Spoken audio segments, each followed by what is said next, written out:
முதல்ல என்ன பேச கூப்பிட்டதுக்கான காரணம் பறந்து போட சென்சார் இப்பதான் நடந்துட்டு இருக்கு. ஸோ முடிச்சுட்டு வேகமா போகணுங்கிறதுக்காக என்ன அருண் வேகமா பேச கூப்பிட்டாரு. அதனாலதான் பெரியவங்களுக்கு முன்னாடி நான் வந்துட்டேன். அதுக்காக மன்னிக்கணும்.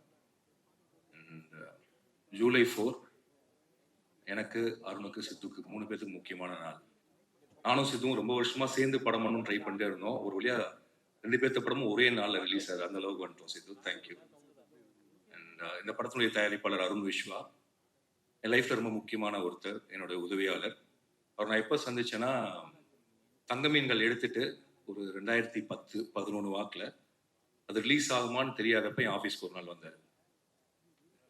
அவர் ஆஃபீஸ்க்கு வந்ததுலேருந்து எங்கள் ஆஃபீஸில் ஒரு நம்பிக்கை வர ஆரம்பிச்சுது.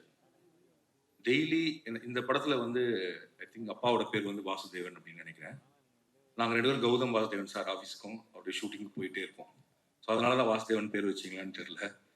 அண்ட் கிட்டத்தட்ட ஒரு 2.5 வருடங்கள் தங்கமீன்கள் ரிலீஸ் ஆகுமா ரிலீஸ் ஆகாதா அப்படின்னு தெரியாம இருந்தப்ப கூட பணிபுரிந்தவங்களாம் இந்த படம் ரிலீஸ் ஆகாதுன்னு நினைச்சு போனதுக்கு அப்புறமும் அருண் விஸ்வா என் கூட தொடர்ந்து வந்துட்டே இருந்தார். அவரோட வேலை என்னன்னா, காலையில் என்ன வருவார், நாங்கள் ஒரு பைக்ல கிளம்புவோம், நேராக ஃபோட்டான் கதாஸ் ஆஃபீஸ் போவோம், நீதானே என் பொண்ணு சொந்த ஷூட்டிங் போவோம், கௌதம் சாரை பார்ப்போம். அவரை பார்த்த ஒரு சந்தோஷம் வரும், ஏதாவது ஒரு நம்பிக்கையான வார்த்தை சொல்லுவார். அப்படியே போயிட்டே இருந்துச்சு. அதுக்கப்புறம் அவர் தான் வசந்த் ரவியை கூப்பிட்டு வராரு, அவங்க அப்பாவை கூப்பிட்டு வராரு.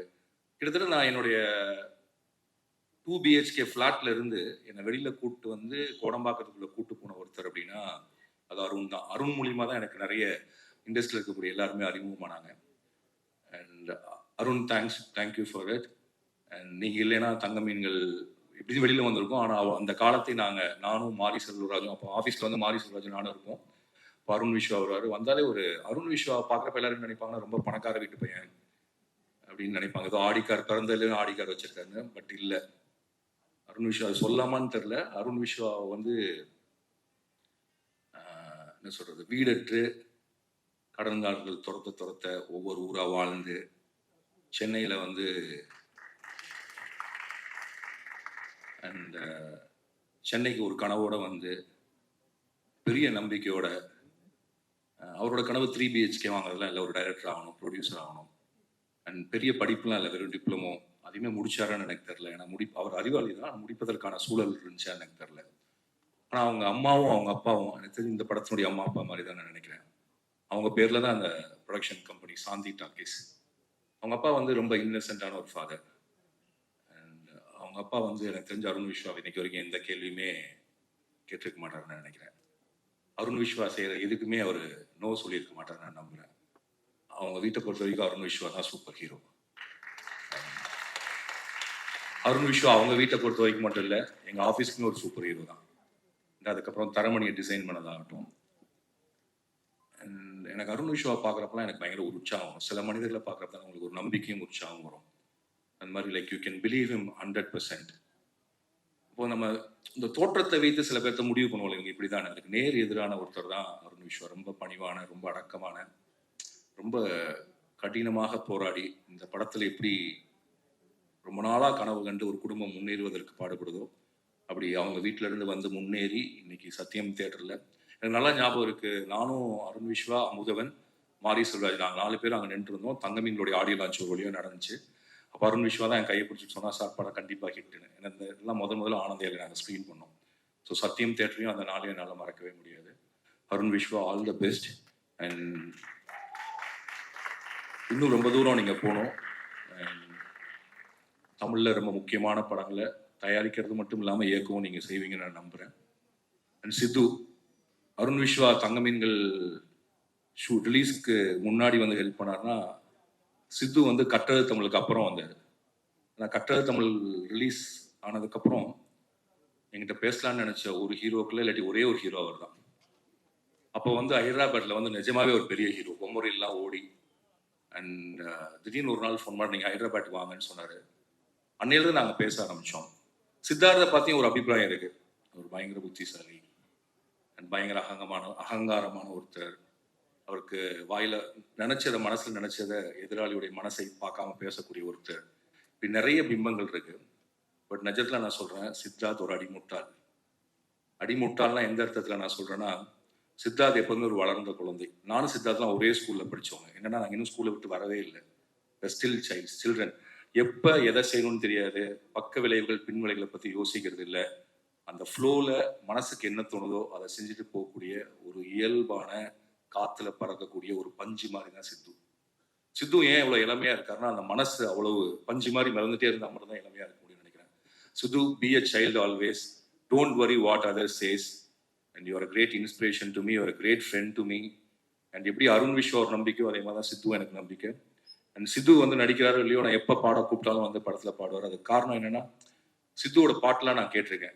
ஆக்சுவலா ஒரு ஸ்கிரிப்டே சித்து ஒரு 10 பாட்டு பண்ணி வச்சிருந்தாரு. அந்த 10 பாட்டை வச்சு நான் ஒரு திரைக்கதை பண்ணேன்.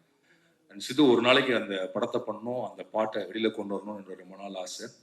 And all the best for 3 BHK and all the best for everything whatever you do in your life.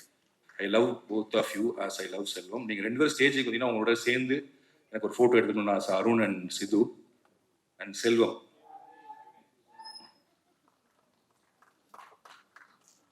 ஒவ்வொரு வீட்லயும் குடும்ப உறுப்பினர்கள் மாதிரி இது எங்க குடும்பத்தினுடைய உறுப்பினர்கள். ஸோ எங்க 3 BHனுடைய 3 பேர் அப்படின்னு சொல்லலாம்.